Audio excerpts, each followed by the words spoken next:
Meanwhile, world leaders attending the Washington Summit have promised to do whatever is needed to keep the global financial system afloat. They also endorsed a series of general goals to revive the world economy and fend off future calamities. Zhang Rui has more. G20 leaders and the heads of the World Bank and International Monetary Fund, as well as the UN Secretary General and the chairman of the Financial Stability Forum, attended the summit. U.S. President George W. Bush said the leaders are moving closer to a deal which will make it easier to detect risky investments and regulatory weaknesses in the global financial system. Nevertheless, much work remains to be done. Obviously, this crisis has not ended. There's some progress being made, but there's still a lot of more work to be done. And so we had a good frank discussion last night. I look forward to the discussions today.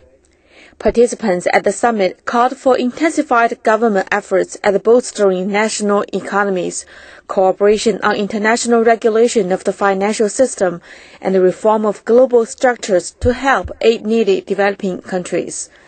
Among other things, leaders also agreed to reform international financial institutions such as the World Bank and the International Monetary Fund to help developing countries weather the economic storm. Meanwhile, U.S. President-elect Barack Obama is urging Congress to get moving next week. In his Democratic Party's weekly radio address, he called for an economic rescue plan that would extend jobless benefits, among other things. If Congress does not pass an immediate plan that gives the economy the boost it needs, I will make it my first order of business as president. Obama praised Bush for bringing world leaders to Washington, but he also stressed the importance of creating jobs in the U.S. The G20 leaders are expected to wrap up the summit on Sunday with a joint declaration and an action plan for financial reform.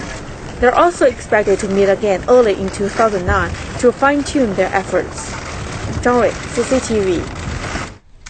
But to what extent will the G20 summit help ease the global financial crunch? Some analysts believe no specific plans will actually result from the meeting.